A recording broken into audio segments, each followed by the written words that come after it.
Malawi today.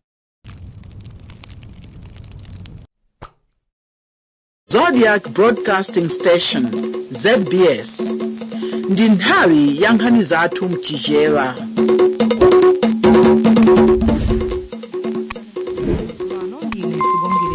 Kuyamba mitu yake. Mtsogoleri wa chipani cha People's Joyce Banda wati kuchepa kwa malipiro anthu ogwira ntchito mboma kuchepetsa chidwi ndi kudzipereka pakati pawo zomwe adzasinthe akalwaso mboma. A Davis Njovu awasankha kukhala mtsogoleri wa bungwe la maloya la Malawi Law Society. Mulipoti lathu apada sabata ino imwe ndipiringuwadze ndi nkhani yambonaona zomwe akumana nazo ena momwe agwira ntchito mkampani za bizinesi akudza. Msamasewero timu ya Silver Strikers ndakatswiri achikho cha NBS Charity Shield atagonjetsa timu ya Mighty Wanderers pa mapenalty. Tsopano nazi nkhani zimwe atsatanitsatani. Mtsogoleri wa chipani cha People's BP a Joyce Banda wati ntchito za boma zimakhala zosalozeka komanso kukomera anthu wamba kamba kuti ogwira ntchito mboma amandi amalipiro ochepa. Polankhula pa msonkhano wa ndale omwe anachititsa kumalosa mboma azomba lero, Banda atsindika kuti malipiro omwe anthu ogwira ntchito mboma akulandira pano ndikovuta kuti adzigwira ntchito molimbika. Iwo ati akabweranso mboma ngati president ogwira ntchito mboma ayembekezere kukwera kwa malipiro kolozeka komanso kukhazikitsa maphunziro akusekondari akulere. Rafael Mlozowa walemba ripotili. Mtsogoleri wakale wa dziko linoyu wati mmene zilili nkhani zachuma pakali pano mdziko muno zikukomera amene ali mchuma kale pamene anthu amene alibe kanthu akungopitirira kuvutika. Dr. Banda ati nzomvetsa chisoni kuti anthu akafuna kufunsa ngakhale kuti awakwezere malipiro akumalandiridwa ndi zikwanje. Iwo ati akabwereranso mboma mwezi wa Seputembala uno aonetsetsa kuti miyoyo ya anthu isinthe. Dr. Banda ati nkhani ya maphunziro ili pa mtima pawo kwambiri ndipo azaonetsetsa kuti sukulu imene zakhale yaulere makamaka asungwana azasamalidwenso bwino. This is a program that we designed. Imene dinafuna kuti tikanaichita implement nthawi imene iyi koma ine nali kunja kwa boma. Yenga kale tina take steps towards achieving kubweretsa mabasi kuno. Kuchokera ku Egypt kumene kuli a Baker which is the biggest bus assembling center in a commercial country. Ikakhala ena zichita assemble mabasi zinalepereka kubwera chifukwa cha bureaucracy. Ndiye ine nango isiya. So ndimafuna mudziwa kuti imawirabe mtima mwangamu. Ndipo ndimadziwa kuti anyamata akhoza kukhala transform miyoyo yawo. Mlembi mkulu wa chipanichi Ben Chakame koyambirira anapempha anthu a chipanichi kuti apewe ziwawa paliponse pamene akuchita ndale. Anthu ena ochokera mzipani zina anawalandiranso mchipanichi pa msonkhanowo. Malo mwa ZBS kuno kuzomba ndi Rafael Mlozowa. Chipani cha National Development chati chidzaonetsetsa kuti dziko lino likhale ndi mafakitala ake opanga fetereza kuti ndalama zakunja zomwe zimatayika pogula kunja fetereza zidzagwira ntchito zina zachitukuko. Wachiwiri kwa mtsogoleri wa chipanichi Dr. Chikondi Mposa wati zathandizanso kuti njala ithe mdziko muno. Iwo alankhula izi pa bwalo la masewero la Kaviwale mu mzinda wa Mzuzu komwe anamema anthu kuti adzavotere mtsogoleri wa chipanichi Frank Tumpali mwene fumbo ponena kuti ni mtsogoleri kayo yemwe alibe fungo la katangale. Iwo akulongosola. NDP tanena kuti tifuna titi tionetsetse kuti program ya agriculture iyende bwino kuti njala ithe ku Malawi. Ndiye tanena tikuonetsesa kuti tikuyika maplani okuti fetereza mamoti tiziitanisa ochokera kunja tizitha kumpanga kwathu konkuno ku Malawi. Tifunisaso tionetsese kuti zinthu zisinthe kuti anthu asamakhale akuvutika. Panopa tunena kuti mitengo ya zinthu anthu sakumaidziwa chifukwa choti lero mukamva mtengo wina mawa mumva mtengo wina. Ife tikunena kuti mitengo ichite stabilize. Kuchita stabilize kwa mitengo kupangisa kuti zinthu inflation ndi zinthu zina anthu asaimve kupweteka. Ndiyeno china chimene tikunena ife nchonena kuti tili nawo maubale partnership ndi maiko ena amene angathe kuthandiza Malawi. pakanali palo ena ndi ena anasiya kuthandiza Malawi kanatopa kazinatani koma ifeyo tifuna ti maubale amene tili nawo chifukwa cha ma connection network yathu imene tili nayo pa dziko lapansi. Ine nanena kuti ndinali ku UK zaka 20 ndiye ndachita kubwera chaka chathachi. Dr. Chikondi Chimpokosawa chiwiri kwa president wa chipani cha NDP. Pakadali pano magulu olimbikitsa amayi kukhala maudindo pasi pa 50-50 kampeni apempha chipani cha Democratic Progressive DPP kuti pasakhale zotsamwitsa pa chisankho chachipulula chomwe chipani chichititse kuyambira pa 1 April chaka chino. Alingaleni Mihowa omwe ni mkulu wa bungwe la Kuswamu ati chiyembekezo chawo ndichoti amayi achinyamata ndi anthu olumala atengena umbali pa chisankho chipopanda kukumana ndi mavuto aliwonse. Koma mlembi wamkulu wa chipani cha DPP apita mukhito ati chipani ichi chapereka kale mpata kwa anthu onse kuti atengena ugawo. Esinzi mano alemba ripotiri. Mkulu wa bungwe la Oxfam mdziko muno Alingaleni Mihowa ati chisankho chachipulula cha chipani cha Democratic Progressive chionesera chidwi cha chipani ichi kwa amayi achinyamata ndi anthu olumala pa utsogoleri wa ndale. Amihowa atakuyembekezera kuti chipani ichi chipereka mpata kwa aliyense kutengana umbali pa chisankhochi. Maraundi achipulula amene wakhala njira imodzi ya DPP kusonyeza chidwi chawo ndi ikaso malonjezano awo oyera kuti afuna athandizire kuti magulu amenewa atengena umbali pa ndale.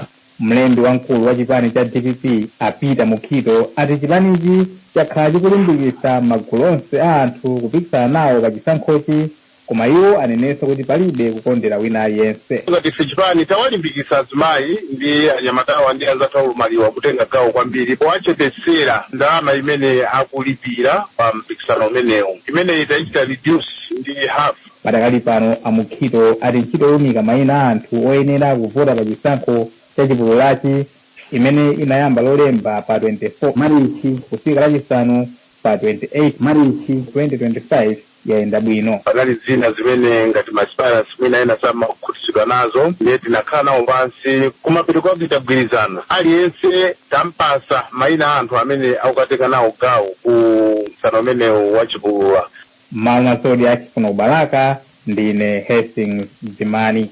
Yemwe angomusankha kumene kukhala mtsogoleri wa bungwe la maloya mdziko muno a Davis Njovu wati kuthana ndi nkhawa za maloya komanso ziphuphu zili pa mndandanda wa zomwe achite. Polankhula kumangochi pa msonkhano wa maloya wapachaka onse iwo awasankha wapachaka komwe iwo awasankha Anjovu ati athana kaye ndi mavuto omwe maloya akumana nawo. Msonkhano wa masiku awiri unali wozukuta nkhani za ulamuliro wabwino komanso kusankha adindo atsopano. Emanu Chibwana alemba ripotiri. Maloya asankha Davis Mchakati Njovu ngati mtsogoleri wawo. Anjovu apambana akapikisana ndi Mese Njere.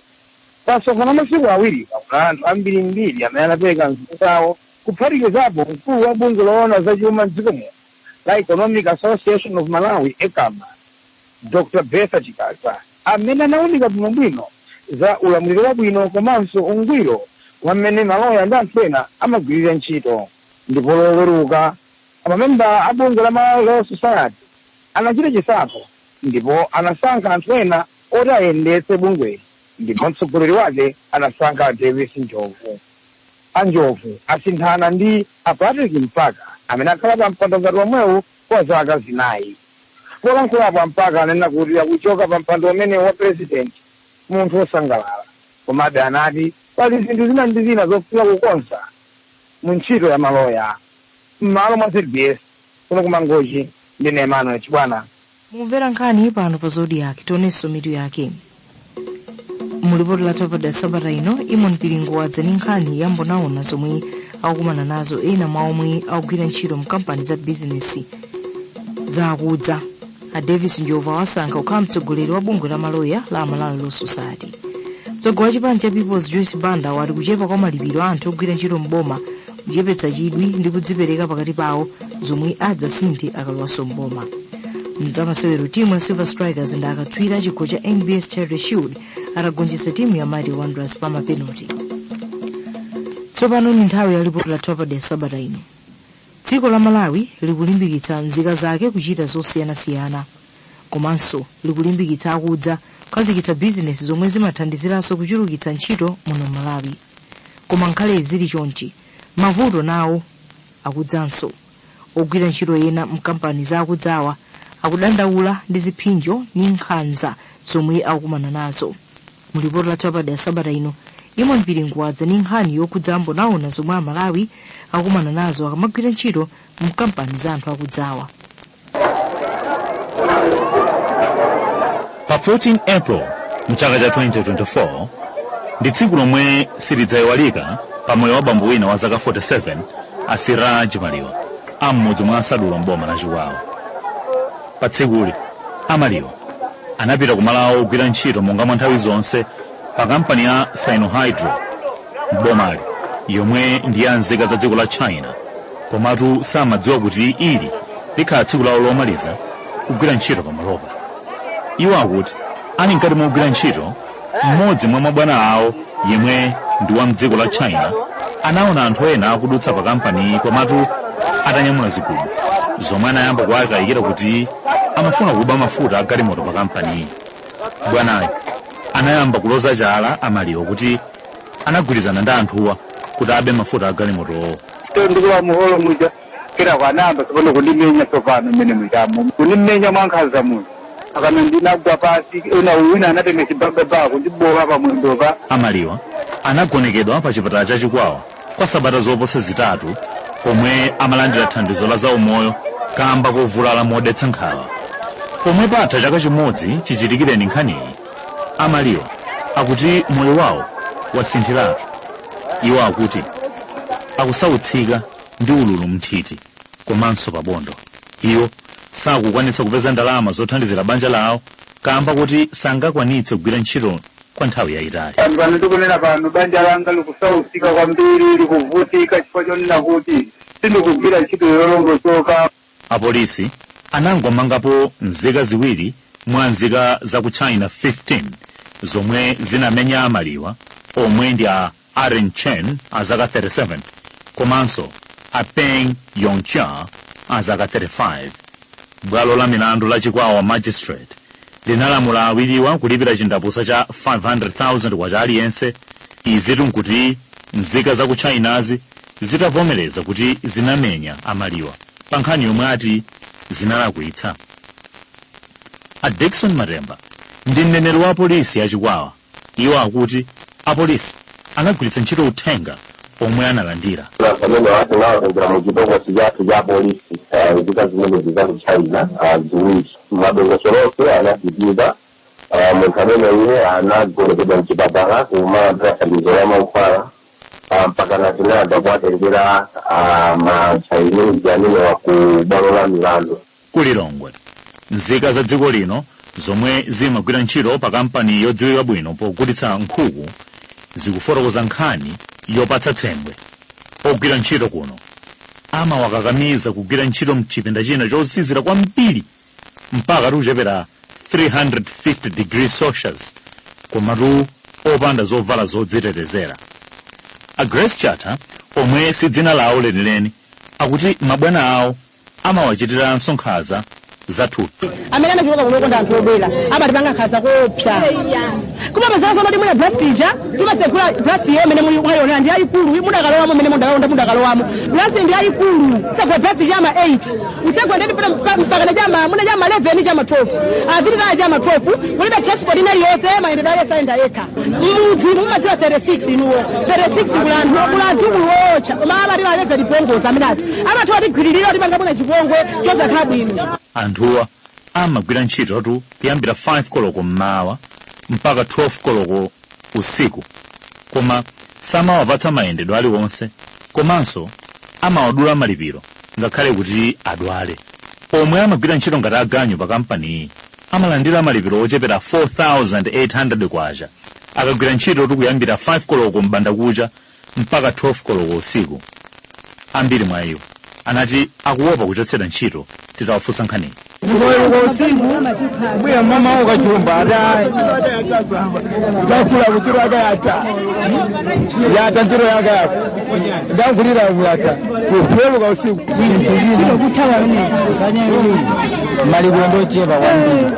Nduna yoona za ntchito apita dimba siyokondwa ndi mmomwe ogwira ntchito mdziko muno akukhalira m'malo awo a ntchito. Anthuwo akuvutika kukhala ngati ndikundende amatha kulowa mmene mujamu popanda zovala zowatetezera, ndiye kuti kutanthauza kuti ngakhale mapapu awo ndi matupi awo ndoti ali pa chiopsezo cha matenda kwambiri. Ogwira ntchito m'minda ina ya tii nawo akukumana ndi nkhanza zochulukira kuphatikizapo kulandira ndalama zochepa monga 2,000 kwacha pa tsiku, kugwira ntchito m'malo opanda ukhondo komanso kumenyedwa kumene.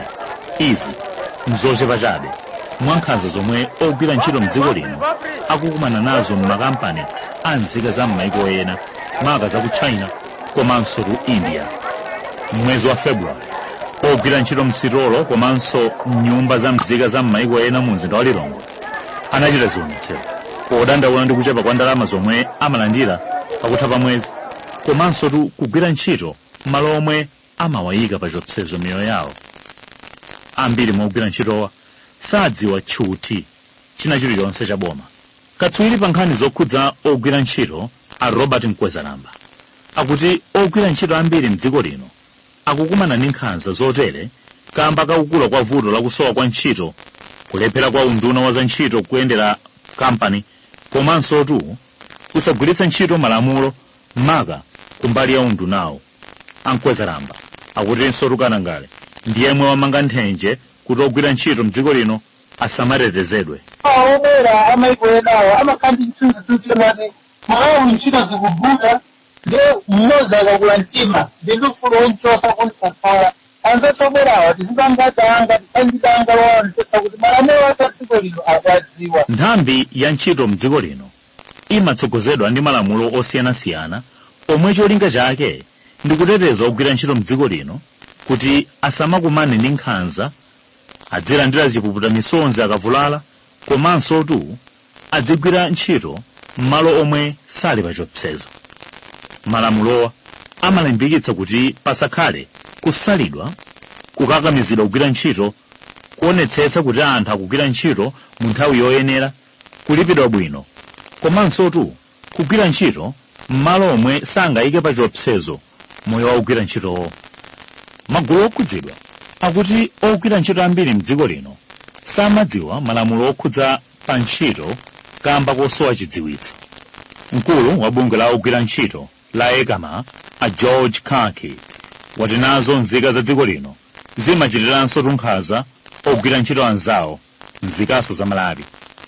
Iwo akuti unduna wa za ntchito upatsidwe mphamvu yophunzitsa anthu pa malamulo apa ntchito. Chimene chingachite choyambirira nkuonetsetsa kuti unduna wa za ntchito upatsidwa zoyenerera ndi ndalama kuti athe kugwira ntchito yawo kumayendera makampani ndipo kuonetsetsa kuti makampani amene sakutsatira malamulo akukakamizidwa kuti atsatire malamulo.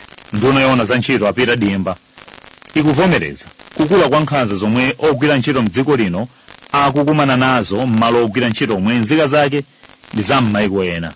Iwo ati unduna wawo ukukhazikitsa nambala ya lamya yomwe ogwira ntchito adzipereka madando awo mwachinsinsi. Taona kuti ogwira ntchito ambiri makampani osiyanasiyana akukumana ndi zipsinjo kwambiri ma abuse pamene ogwira ntchito makamakaso even kwa anthu amene ali mdziko muno koma ndi akunja. Wachiwiri kwa mkulu wa bungwe la Human Rights Defenders Coalition HRDC Michael Kayatsa wati izi zikuonetseratu kuphwanyidwa kwa maufulu a anthu mdziko lino.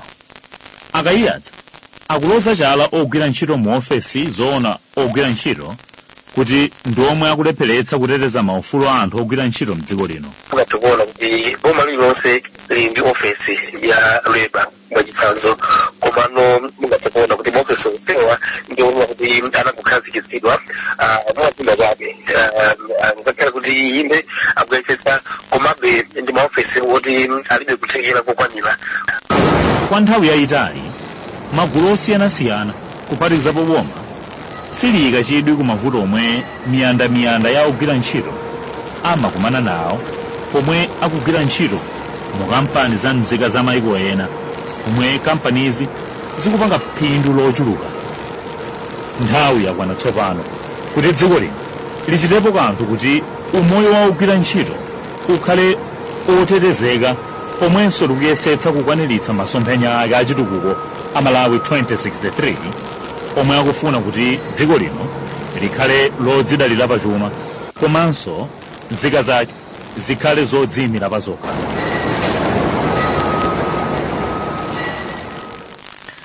Alex Banda akuwerenga ripoti la Topada Sapadeno mwalemba Imoni Bilingu. Nkhani za masewero, timu ya Silver Strikers ndakatswira chikho cha NBS Charity Shield atagonjetsa timu ya Mighty Wanderers pa Avenue masana lero ku la Bingu Stadium.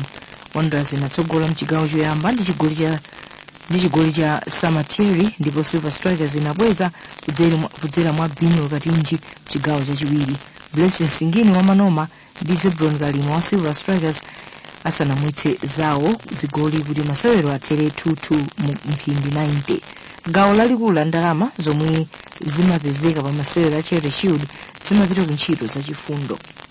Tikaterenso tatsiza zomwe nazo mwatisanasiyana nayiso mitu yake.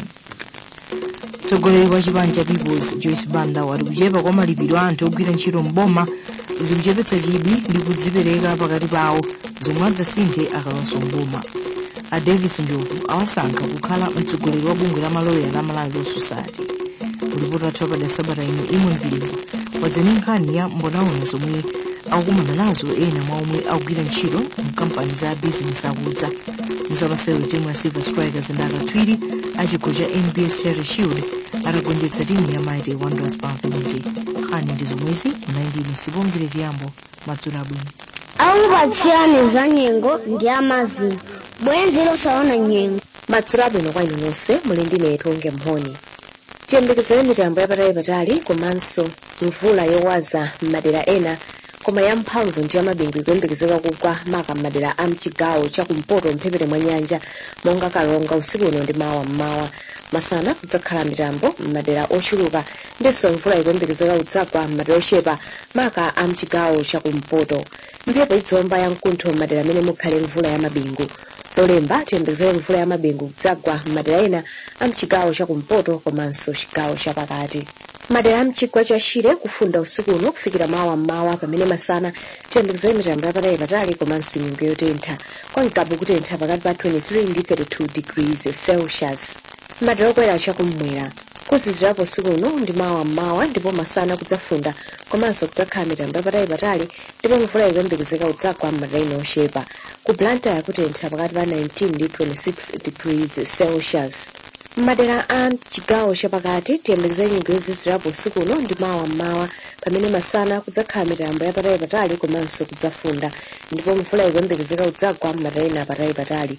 Ku Lilongwe kutentha pakati pa 18 ndi 28 degrees Celsius. Madera a mphepete mwa nyanja tiyembekezere mitambo komanso mvula yamphamvu ndi yamabingu usiku uno ndi mawa mmawa.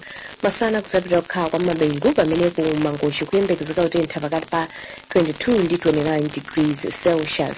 Ndipo chigawo chakumpoto tiyembekezere nyengo yozizira ndinso mvula madera usiku uno ndi mawa mmawa. Masana kudzakhala kwa mitambo komanso kudzafunda ndipo kudzagwa mvula patali. Ku Mzuzu kutentha pakati pa 18 ndi 23 degrees Celsius. Nthawi yomwe dzuwa liyembekezeka kutuluka komanso kulowa mawa. Ku Mzuzu dzuwa lituluka 12 minutes to 6 ndi kulowa 7 minutes to 6. Ku Lilongwe dzuwa lituluka 11 minutes to 6 ndi kulowa 5 minutes to 6. Ku Blantyre tiyembekezere dzuwa lituluka 16 minutes to 6 ndi kulowa 10 minutes to 6. Za nyengo kuchokera ku nthambi